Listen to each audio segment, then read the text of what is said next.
ಬೆನ್ಕನಹಳ್ಳಿ ಗ್ರಾಮ ಪಂಚಾಯತ್ ವ್ಯಾಪ್ತಿನಲ್ಲಿ ಬರುವಂಥ ಗಣೇಶ್ಪುರ, ಜ್ಯೋತಿನಗರ್, ಲಕ್ಷ್ಮೀನಗರ್ ಹಾಗೂ ಬೆನ್ಕನಹಳ್ಳಿ ಈ ವ್ಯಾಪ್ತಿಯಲ್ಲಿ ಬರುವಂಥ ಏನು ಗಲೀಜ ಆಮೇಲೆ ಡ್ರೈನೇಜ್ ನೀರು ಇದೆ, ಆ ನೀರಿಗೆ ನೇರವಾಗಿ ಮೇಲಿಂದ ನೇರವಾಗಿ ತಳಗೆ ಬಂದು ಈ ನಮ್ಮ ಕುಡಿಯೋ ಬಾವಿ ಐತಿ, ತಾವು ನೋಡಿರ್ಬೇಕು. ಊರಿಗೆ ಸಪ್ಲೈ ಆಗುವಂಥ ಬಾವಿ ಇದೆ, ಆ ಬಾವಿನಲ್ಲಿ ನೀರು ಡಂಪ್ ಆಗಕೈತೆ. ಈ ಮಾತು ನಾನು ಸುಮಾರು 2-3 ವರ್ಷ ಹಿಂದೆ ಕೂಡ ಗ್ರಾಮ ಪಂಚಾಯತ್ನಲ್ಲಿ ಈ ವಿಷಯ ಇಟ್ಟಿದ್ದೆ. ಅವ್ರಿಗೆ ವಾರ ಗ್ರಾಮ ಸಭೆಯಲ್ಲಿ ಕೂಡ ಈ ವಿಷಯನ ಎತ್ತಿ ಹಿಡಿದಿದೆ. ಯಾಕಪ್ಪ ಅಂದರೆ ಈ ಬಾವಿ ನೀರೇನಿದೆ ಒಂದೇ ಇದೆ, ಈ ಬಾವಿ ನೀರಿನಿಂದ ನಾವು ಎಲ್ಲ ಊರ ನೀರು ಕುಡಿತಾ ಇದ್ದೇವೆ. ಆ ನೀರು ದೂಷಿತ ಆಯ್ತಪ್ಪ ಅಂತಂದರೆ ಜನರ ಆರೋಗ್ಯ ಮೇಲೆ ಪರಿಣಾಮ ಆಗ್ತೈತೆ ಅಂತ ನಾನು ಹೇಳ್ತಾ ಇದ್ದೆ. ಆದರೆ ಕೂಡ ಇಷ್ಟು ವರ್ಷ ಹೇಳ್ಕೊಂಡು ಬಂದರೂ ಕೂಡ ಯಾರೂ ಅಧಿಕಾರಿ ಕೂಡ ಈ ಕಡೆ ಲಕ್ಷ್ಯ ಕೊಡದ ತನ್ನ ಕೆಲಸ ಮಾಡ್ಕೊಂಡು ಹೋಗ್ತದೆ. ಅದಕ್ಕೆ ಇವತ್ತು ನಾವೆಲ್ಲ ಊರ ಜನರು ಕೂಡ ಗ್ರಾಮ ಪಂಚಾಯತ್ ಮಾಜಿ ಸದಸ್ಯರು ಕೂಡ ಯಾರಿಲ್ಲ ಇಲ್ಲಿ, ಆಮೇಲೆ ಆಜಿ ಸದಸ್ಯರು ಕೂಡ ಯಾರಿಲ್ಲ.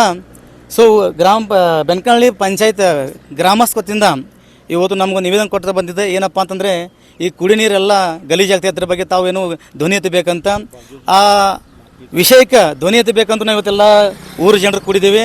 ನಮ್ದು ಇಷ್ಟೇ ಹೇಳಿಕೆ ಏನಪ್ಪ ಅಂತಂದರೆ, ಈಗಾಗಲೇ ಗ್ರಾಮ ಪಂಚಾಯತ್ ಹೋಗಿ ಟೌನ್ ಪಂಚಾಯತ್ ಆಗಿದೆ, ನೋಡ್ತಾ ಇದ್ದೇನೆ ನಾನು ಕೂಡ. ಯಾಕಪ್ಪ ಅಂತಂದರೆ town panchayat chief executive officer ಬಂದಂಗೆ ನೋಡ್ತಾನೆ ಬರೀ ಗಟ್ರ ಸಾಫ್ ಮಾಡ್ತಾ ಇದ್ದಾರೆ. ಆದರೆ ಊರಿನಲ್ಲಿ ಏನು ಸಮಸ್ಯೆ ಇದ್ರ ಬಗ್ಗೆ ದುರ್ಲಕ್ಷ್ಯ ಮಾಡ್ತಾ ಇದ್ದಾರೆ.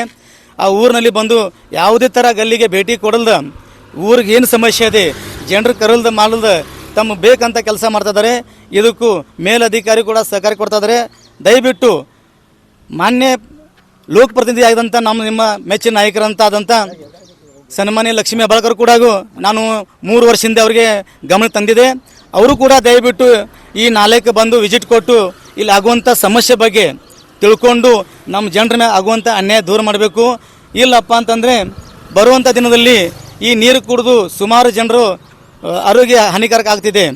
ಅದೇ ಥರ ಮತ್ತೊಂದೇನಪ್ಪ ಅಂತಂದರೆ ಈ ನಾಲಾ ಬಾಜುಕೊಬ್ಬರು ಯಾರು ಏನು ಕಟ್ಟಾರ ಗೊತ್ತಿಲ್ಲ, ಅದು ಯಾವ ಬಿಲ್ಡಿಂಗ್ ಅನ್ನೋದು ಗೊತ್ತಿಲ್ಲ. ಆ ಕೇಳಕ್ಕೆ ಹೋಗಿದ್ರೆ ಎಲ್ಲರೂ ನಮ್ಗೆ ಗೊತ್ತಿಲ್ಲ, ನಿಮ್ಗೆ ಅಂತ ಗೊತ್ತಿಲ್ಲ ಅಂತ ಹೇಳ್ತಾರೆ. ಅದಕ್ಕೆ ಪರ್ಮಿಷನ್ ಐತೆ ಅದು ಗೊತ್ತಿಲ್ಲ, ಪರ್ಮಿಷನ್ ಇಲ್ಲೋ ಅದು ಗೊತ್ತಿಲ್ಲ.